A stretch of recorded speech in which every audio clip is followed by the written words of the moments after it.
கருங்கடல் பகுதியில் இதுக்கப்புறம் ஒரே ஒரு உக்ரைனோட கப்பலை கூட நாங்கள் அலோவ் பண்ண மாட்டோம். கம்ப்ளீட்டாக இந்த கருங்கடல் பகுதியை ஒரு ரெஸ்ட்ரிக்டட் ஜோனை அறிவிக்கிறோம்னு ரஷ்யா ஒரு அறிவிப்பை கொடுத்துருக்காங்க. என்னடா கருங்கடலில் இதுக்கு முன்னாடியே ரஷ்யா ஒரு 40 கப்பல்களை ஐடென்டிஃபை பண்ணி வச்சுருந்தாங்க. இதில் தான் உக்ரைனுக்கு ஆயுதங்கள் வந்துட்டுருக்கு. இதுக்கப்புறம் இந்த கப்பல்கள் உக்ரைனோட பகுதிகளை நெருங்கினாலும் சரி நெருங்கலனாலும் சரி அந்த ஒரு ஜோனுக்குள்ளே என்ட்ராயிட்டாலே நாங்கள் தாக்குதல் நடத்துவோம்னு ஒரு எச்சரிக்கை கொடுத்தாங்க. அதே மாதிரி சில தாக்குதலும் நடந்திருந்தது. இல்லை 4 இந்தியர்களும் உயிரிழந்திருந்தாங்க. இதோட அடுத்த கட்டமா இந்த ஒரு அறிவிப்பானது வந்திருக்கு. ஸோ கருங்கடல்ல ரஷ்யா ரொம்ப தீவிரமான யுத்தத்தை தொடங்குறதுக்கான ஒரு அறிவிப்பு கொடுத்துருக்காங்க. அப்படியே ஈரான் பக்கம் பார்த்தோன்னா ஹவுதீஸ் பல முக்கியமான அறிவிப்புகளை கொடுத்துருக்காங்க. பாப் அல் மந்தாப் ஸ்ட்ரைட்ன்றது மூடப்பட்டது மட்டும் இல்லாமல் சவுதி அரேபியாவோட கப்பல்கள் இந்த பகுதிக்குள்ளேயே வரக்கூடாது. இந்த பகுதிக்குள்ளே, அதாவது நீங்கள் நுழைய முயற்சி பண்ணால் மட்டும் நாங்கள் அடிக்க மாட்டோம், இந்த பகுதிகளுக்கு பக்கத்தில் நீங்கள் இருந்தால் கூட உங்களை நாங்கள் தாக்குவோன்னு ஒரு வார்னிங்கை கொடுத்துருக்காங்க. இது சவுதி அரேபியாவுக்கு மிகப்பெரிய ஒரு பின்னடைவை உருவாக்கியிருக்கு. ஸோ இதை பற்றின அத்தனை தகவல்கள், ஈரான் மற்றும் ரஷ்யா சம்மந்தப்பட்ட பல முக்கியமான அப்டேட்ஸை இந்த ஒரு பதிவில் பார்த்துடலாம். ஸோ வாங்க வீடியோக்குள்ளே போயிடலாம். நான் உங்கள் ஆர்கே தம்பிக்ஷன், டிபி ட்ரெண்டிங்.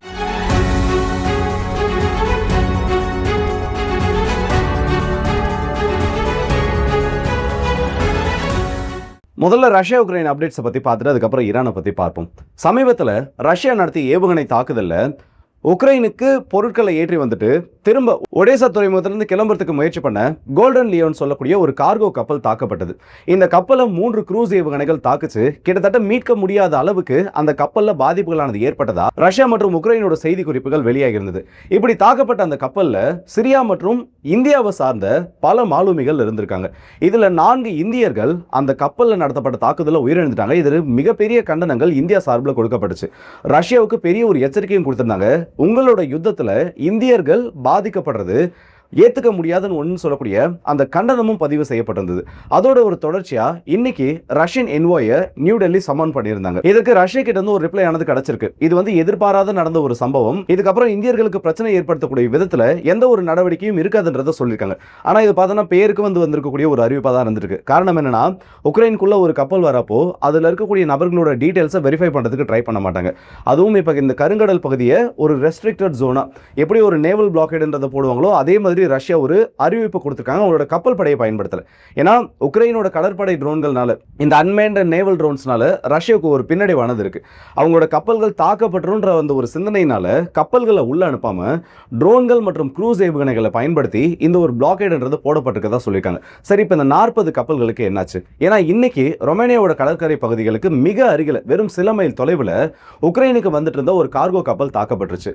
இதுல இருக்கக்கூடிய 18 க்ரூ மெம்பர்ஸும் சேஃபா எவாக்குவேட் பண்ணதா செய்திகளானது வந்திருக்கு. ஆனால் இது தாக்கப்பட்டிருக்கக்கூடிய லொகேஷன் ரொம்ப முக்கியம்.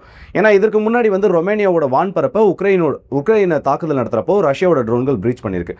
ஆனால் முதல் முறையாக ரொம்ப கம்மியான கோஸ்டல் டிஸ்டன்ஸில் இந்த ஒரு தாக்குதல் நடந்திருக்கு.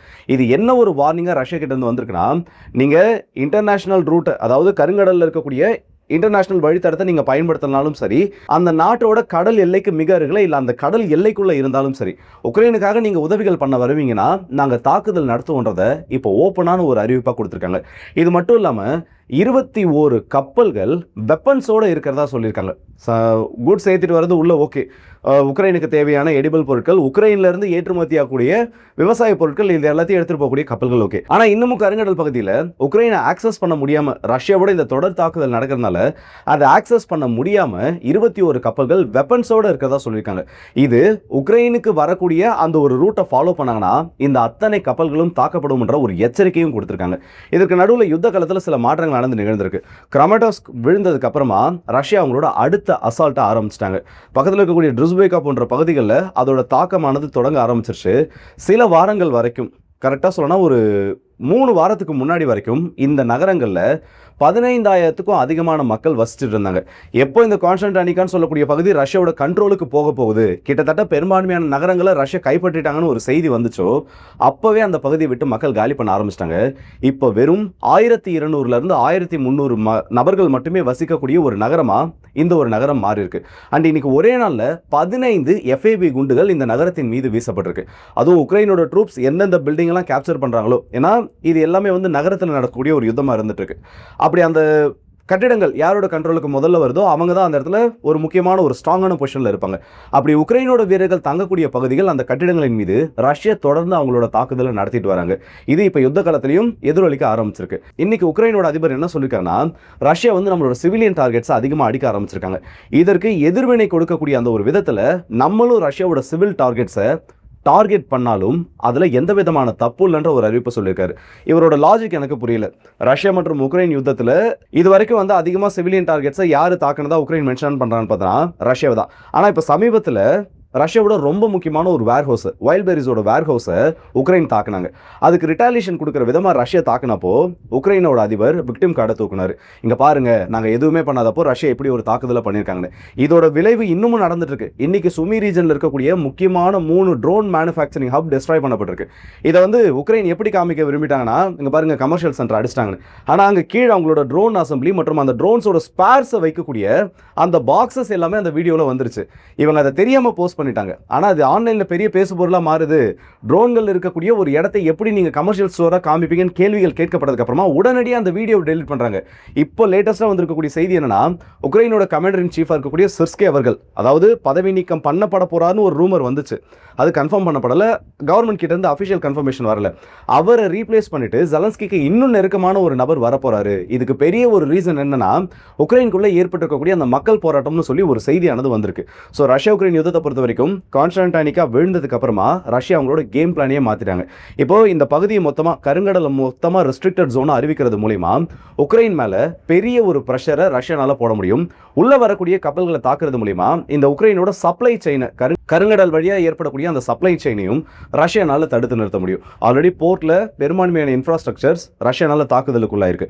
இந்த கப்பல்கள் மீதும் தாக்குதல் நடந்து ஒரு ரெஸ்ட்ரிக்டட் ஜோனா அறிவிக்கப்படுறப்போ உக்ரைனுக்கு இது உண்மையிலேயே ஒரு பெரிய பின்னடைவை கொடுக்கும். பெரிய அளவுக்கு அவங்களோட ஸ்ட்ராட்டஜியை மாற்றி அமைக்கிற அளவுக்கும் அதோட விளைவுகளானது இருக்கும். அடுத்ததா ஈரானும் அமெரிக்காவும் தொடர்ந்து நேற்று இரவும் ஏவுகணை தாக்குதல் நடத்தியிருக்காங்க. இதில் பார்த்தோன்னா ஜார்டனின் மீது மீண்டும் ஏவுகணைகள் வீசப்பட்டிருக்கு. பஹ்ரைனில் இருக்கக்கூடிய அமெரிக்காவோட ராணுவ தளத்தின் மீதும் இந்த ஏவுகணைகளானது வீசப்பட்டிருக்கு. இதில் இந்த பஹ்ரைன் பேஸை பற்றி, முஃபாக் பேஸை பற்றி நிறைய அப்டேட்ஸ் ஆனது வந்துகிட்டே இருக்கு. காரணம் என்னன்னா, வெறும் ஒரு சில அப்பாச்சி ஹெலிகாப்டர்ஸ் மட்டும் தான் டெஸ்ட்ராய் பண்ணிருக்கலாம்னு இனிஷியல் ஸ்டேஜஸ்ல சொல்லிட்டாங்க. ஆனால் சேட்டலைட் இமேஜஸ் வெளியில் வர குறைஞ்சபட்சம் 5 அப்பாச்சி ஹெலிகாப்டர்ஸ், 3ல இருந்து 5 ஃபைட்டர் ஜெட்ஸ், F-35 தெரியல, F-15 தெரியல, F-16 தெரியல, குறைஞ்சபட்சம் 3, அதிகபட்சம் 5 ஃபைட்டர் ஜெட்ஸ் காலியாக இருக்கலாம் சொல்லியிருக்காங்க. அதே மாதிரி MQ-9 ரீப்பர் ட்ரோன்களை பொறுத்த வரைக்கும் மினிமம் 2 ட்ரோன்களாவது இந்த இடத்துல அழிக்கப்படலாம்னு சொல்லியிருக்காங்க. ஏன்னா அந்த ஹேங்கருக்கு பக்கத்தில் ஓப்பன் ஸ்பேஸில் நிறுத்தி வைக்கப்பட்டிருக்கக்கூடிய ட்ரோன்கள்லேயே 2 ட்ரோன்கள் பாதிப்படைஞ்சிருக்கு. பக்கத்தில் அதோட ஷெல்டர்ன்றது கம்ப்ளீட்டாக டெஸ்ட்ராய் பண்ணியிருக்கப்போ உள்ள இன்னும் அதிகமான ட்ரோன்கள் இருந்திருக்கலாம். அதுக்கெல்லாம் வந்து மிகப்பெரிய ஒரு பாதிப்பு ஏற்பட்டிருக்கலான்றதும் இப்போ ஊடகங்கள் மூலயமா செய்தியாக வெளியில் வருது. எல்லாமே சேட்டலைட் இமேஜஸ் மூலயமா கன்ஃபார்ம் பண்ணப்பட்டிருக்கு.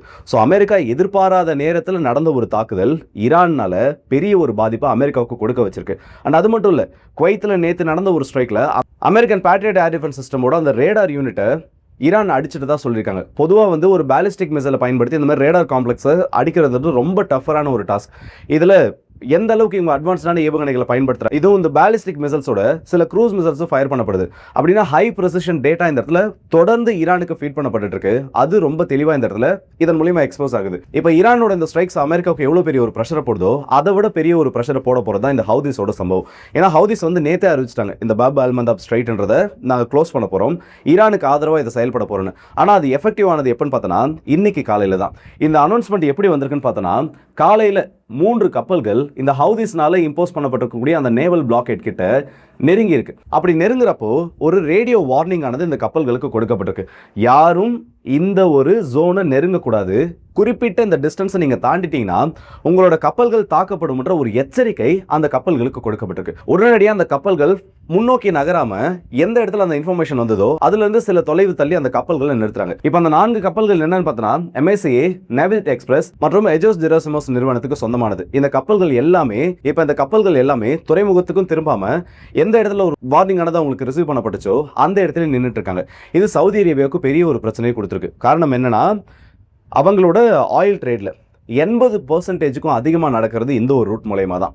ஸோ இப்போ ஹவுதிஸும் உள்ளே இறங்கிட்டாங்க. ஏன்னா சவுதியை பொறுத்த வரைக்கும் அவங்க எடுக்கக்கூடிய முடிவு இந்த வாரை இன்ஃப்ளூயன்ஸ் பண்ணும். ஆல்ரெடி பார்த்தோன்னா ஜோர்டன் வந்து ஈரானோட தாக்குதலில் பெரிய அளவு டேமேஜஸை வாங்கிட்டாங்க. அப்படி இருக்கப்போ இப்போ சவுதி எடுக்கக்கூடிய முடிவு ரொம்ப பெரிய இன்ஃப்ளூயன்ஸை பண்ணுன்றப்போ அதற்கான முயற்சிகளையும் ஈரான் இறங்கியிருக்காங்க. இப்போ அடுத்ததாக அமெரிக்கா ஹவுதிஸையும் டார்கெட் பண்ணணும், ஈரான் மேலேயும் தொடர்ந்து தாக்குதல் நடத்தினா அவங்களோட கவனம் டைவர்ட் பண்ணப்படும். இப்படி அவங்க கவனம் டைவர்ட் ஆகாமல் இருக்கணும்னா இஸ்ரேலோட உதவி இந்த இடத்துல வந்தாகணும். இஸ்ரேல் ஹவுதிஸை பார்த்துக்கிறாங்க, இல்லை இந்த ரெண்டு தரப்பும் சேர்ந்து ஈரான் மற்றும் ஹவுதிஸ் மேலே தாக்குதல் நடத்துறாங்கன்னா அடுத்தது ஈரான் இஸ்ரேலை டார்கெட் பண்ணுவாங்க. ஸோ கிட்டத்தட்ட ஒரு முக்கியமான கட்டத்தை இந்த யுத்தம் அடைஞ்சிருக்கு. ஒன்று யுத்த நிறுத்தம், அப்படி இல்லையா இஸ்ரேலையும் கூட்டிட்டு வா, 4 பேரும் ஒன்னா சேர்ந்து மோதி பார்த்துருவோம்னு ஒரு நிலைமையில Houthis and Iran versus America and Israel சொல்லக்கூடிய அந்த ஒரு நிலைமையில வந்து நின்று இருக்கு. ஹவுதிஸ் எந்த அளவுக்கு மோசமானவங்க, இல்லை இதுக்கு முன்னாடி என்னென்ன பிரச்சனைகள் இந்த செங்கடல் பகுதியில் நடந்திருக்குன்றது தெரியும். அமெரிக்கா எஸ்காட்டுக்கு அவங்களோட ஏர்கிராஃப்ட் கேரியரை உள்ள அனுப்பி ரொம்ப நாள் கழிச்சு ஹவுதிஸ் கிட்ட ஒரு சீஸ்ஃபயருக்கு போக வேண்டிய ஒரு சூழ்நிலைக்கு தள்ளப்பட்ட சம்பவம் நடந்திருக்கு. ஏன்னா சில F-18 போர் விமானங்களை இதே ஹவுதிஸ்க்கு எதிரான பேட்டில் அமெரிக்கா இழந்திருக்காங்க. அப்படி இருக்கிறப்போ அந்த அளவுக்கு மீண்டும் ஒரு ரிஸ்க் எடுக்கப்பட்டா ஸ்ட்ரைட் ஆஃப் ஹார்மஸை இன்னும் ஈரானோட கண்ட்ரோலுக்கு அதிகமாக அமெரிக்காவை அதை புஷ் பண்ண மாதிரி ஆயிடும். அப்படி இந்த இடத்துல ஹவுதிஸோட ப்ரெஷரை அமெரிக்கா அக்செப்ட் பண்ண ஆரம்பிச்சிட்டாங்கன்னா ஈரானோட விஷயத்தில் ஹார்மஸை கிட்டத்தட்ட ஈரானோட மொத்த கண்ட்ரோலுக்கு விட்ட மாதிரி ஒரு சூழ்நிலை அது உருவாக்கிடும். ஸோ அமெரிக்கா என்னென்ன முடிவுகள் எடுக்க போறாங்கன்றதை பொறுத்து அடுத்த இந்த யுத்தத்தோட நகர்வுகள் தொடங்கும். ஈரான் சீஸ்ஃபயர் அக்செப்ட் பண்றதும் இல்லை அமெரிக்கா அடுத்த கட்டமாக சீஸ்ஃபயரை பற்றி முடிவுகள் எடுக்கிறதும் இப்போ ஹவுதிஸோட கைகளில் வந்திருக்கு. சவுதி அரேபியாவுக்கு ஹவுதிஸ்க்கும் ஆல்ரெடி பிரச்சனை. ஏன்னா ஏற்கனவே பார்த்தா சனா இன்டர்நேஷனல் ஏர்போர்ட் பகுதியில் பெரிய ஒரு பாம்பிங் கேம்பெயின் சவுதி நடத்தினாங்க. இப்போ அதற்கு பதில் கொடுக்குற மாதிரி ஹவுதிகள் எடுக்கக்கூடிய முடிவுகளில் தான் இந்த யுத்தத்தோட அடுத்த கட்ட நகர்வுகள் இருக்க போகுது. ஸோ இதை பற்றி உங்களோட கருத்துக்கள் என்னன்னு சொல்லி மறக்காம கமெண்ட் செக்ஷனில் சொல்லுங்க. Iran and Houthis Israel and America, இதில் சவுதியும் கூட சேர்த்துக்கலாம். இதில் ஹவுதிஸ் முக்கியமான ஒரு ட்ரம்ப் கார்டாக இப்போ ஈரானுக்கு மாறியிருக்காங்க. அவங்க சவுதியை டார்கெட் பண்ணிட்டாங்க, இல்லை உள்ளே வரக்கூடிய கப்பல்களை தாக்குனாங்கன்னா வேறு ஆப்ஷன் இல்லை, இஸ்ரேல் உள்ளே வந்து தாக்கணும். இதை பற்றி உங்களோட கருத்துக்கள் என்னன்னு சொல்லி மறக்காம கமெண்ட் செக்ஷன். ஹவுதிஸ்க்கு எதிரான தாக்குதல் அமெரிக்கா மீண்டும் கிளம்புறாங்கன்னா உங்களோட பாயிண்ட் ஆஃப் வியூவில் எப்படி பார்க்குறேங்கிறது மறக்காம கமெண்ட்ஸ் சொல்லுங்கள். ஸோ அடுத்த வீடியோ சந்திப்போம். அது வந்து உங்கள் எல்லாருக்கும்